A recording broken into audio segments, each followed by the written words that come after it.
Anything after that doesn't really matter.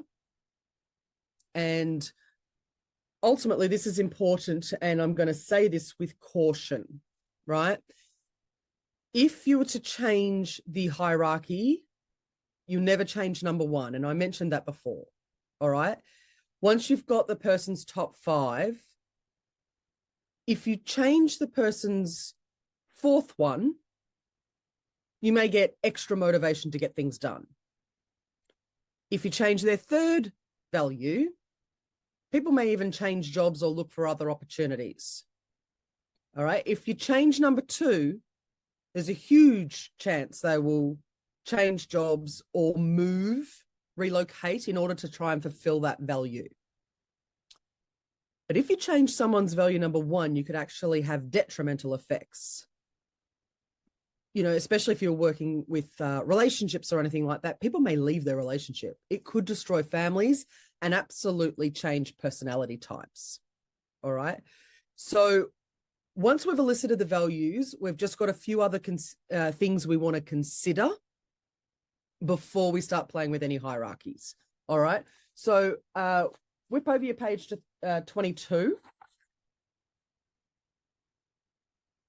And here's where we have potential conflicts in values hierarchies. What that means is, let's say we have the value of money. We talk a lot about money in NLP because NLP is the study of success and we need money to eat. So we talk a lot about money. Let's say we have the value of money. Now, some people could be absolutely motivated to make money, but others could be more away from poverty. Okay? So you've got a certain group of people that would be very much motivated towards money. They want to earn money. They're interested in money. They value money. But others, and this is all unconscious, need money in order to be away from poverty. And the way we would solve the problem is timeline therapy or the peripheral vision, the hakalal. That's a completely different, that's a Hawaiian modality. So for us, timeline therapy. And you would clear out any of the challenges that people have when it comes to being away from poverty. All right. So maybe they're scared to make money, or maybe they don't feel good enough, or whatever it is. The second one, we have a motivation towards money, and we also have a motivation towards freedom.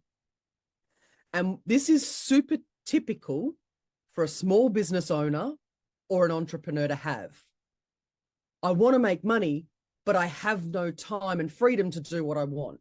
And if I happen to have the time and freedom that I want to do what I want to do, will I make enough money? So they want both. And this is simultaneous incongruity. So we've got both things happening at once. And the solution for this is a parts integration. So you remember at practitioner, where we want the 2 parts to come together as a whole. All right.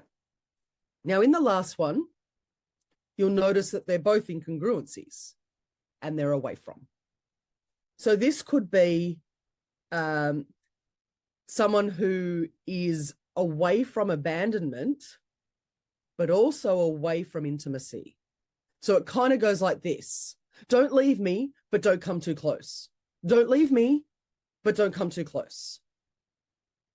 So again, it's a simultaneous incongruity, but both of them are away froms. And we resolve it with both timeline therapy and parts integration.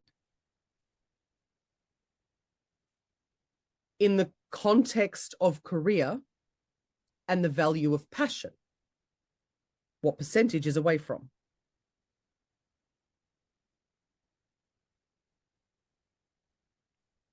$20. Perfect.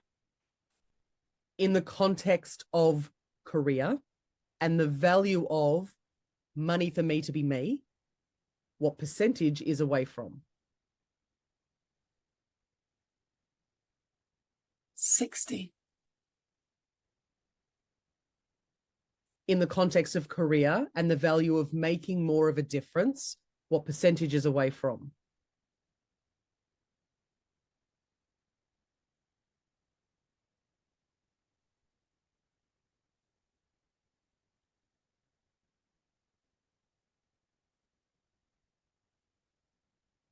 Betty.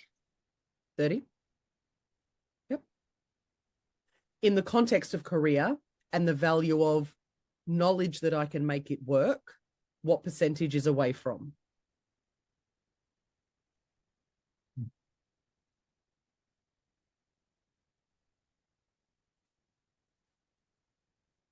Mm-hmm.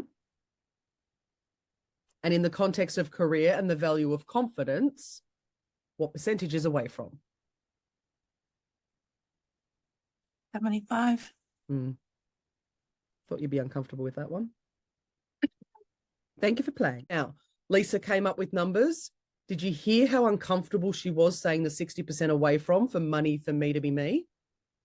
There was an absolute tone in her voice, and she was almost, I want to use the word disgusted with herself. There was a real with it. She was very uncomfortable saying it. All right. So if I was her breakthrough partner, I would just pay attention to that, and it'll probably come out in the whole personal history anyway. But there's something in there, and I would want to find out what is the limiting belief, what is the negative emotion that is contributing to having 60% away from money for me to be me. Now, Lisa may know the answer to that right now, but we're not going to necessarily dig into it. Just understand that there is an icky thing around having the money to be me. All right, Lisa's face tells me she knows what's going on, but that's okay. It's up to her to share. Because even the away from of 75% of confidence wasn't as icky as the 60% of the money for me to be me. It was a big number, and she was confidently telling me she's 75% away from, but she was more uncomfortable with the money for me to be me. There's something in there for her.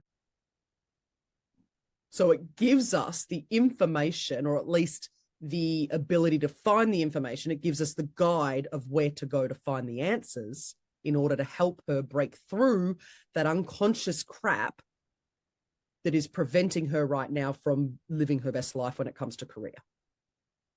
All right. And if we're 70%, 75% away from when it comes to confidence, there's obviously some work that needs to be done there to clear out whatever is preventing her from actually standing on her own 2 feet and going, I'm 100% confident in what I'm doing when it comes to career. All right. So with only 20% away from impassion, it's telling us she's 80% towards from a passion perspective. She wants this. She's passionate about it. There's no denying she's passionate. Sure, we'd find out what the other 20% is, and you'll probably find it's not actually an away from passion, and I'm mind reading here. It's not an away from passion, but more because it's linked to the confidence and the knowledge that I can make it. So I'm passionate about it, but I'm kind of, I'll stay in the safety zone until I'm absolutely sure I can get it done, and I'm absolutely confident I can get it done. Then I'll show all my passion. But until then, I'll kind of reserve my passion so I don't let myself down. That's a mind read. All right. Judging by the head nodding, I'm pretty much on the money. Yep. All right. So these numbers tell us stuff. And I've just had a few years of interpreting people's body languages, the sound in their voice, the way they sit back in their seat when they're getting really uncomfortable, like all those sort of things gives us clues. You could hear Lisa's discomfort when she was trying to give me the 60% away from the money for me to be me. And there was even a crackle in her voice as she said it. So it's these little nuances that give you the information. You may not know what it is. You know, I've just had a few more years interpreting it, but it gives you the clues to be able to ask the question. If confidence is not 100% towards, get rid of the baggage that's attached to confidence, and the rest will sort of reorder. All right, thank you. But you've absolutely got to get rid of any away froms on money because money is important to run a business. Yeah. And eat. When you're doing a career or business breakthrough and money doesn't even come into the list, we have a problem. And it's a good thing we've recognized the problem so we can fix it. There are so many business owners out there that struggle for years thinking that they're doing something wrong, and all it is that they're not energetically aligned to money. They're away from money. They're away from sales. And that's why this stuff's so important. Let's solve that problem. Money is a very icky word for a lot of people. I mean, how many were grown up in such level 4 families where money was the root of all evil? Why would we want it around if that's how we've been programmed, that money is the root of all evil, or money is dirty, or whatever is the phrase that has been used either in your upbringing or at your school or in social media or however it is? How often do we get told that rich people are arrogant assholes? You know, and the rich people are bad. So we have already this unconscious programming that having lots of money equals a bad thing. So it's no surprise we have this push-pull relationship with money, because we don't want to be an asshole, but I kind of want to eat. So we have this conflict. Most humans have conflicts with money, and women in particular have huge conflicts with money, because we've also come through the generation where, you know, our own parents had the father as the breadwinner, generalizing, the mum potentially as a stay-at-home mum, and then our generation want to be working women, or need to be working women, because the cost of living has forced that. So it's no surprise women have such conflict around money, because we're not necessarily used to handling it. We haven't had generational experience of handling, earning, contributing with money. It's relatively new for us. Yeah. So when you've grown up in farming and mining, no surprise, your natural connection, your growth with money has been challenged. Yeah.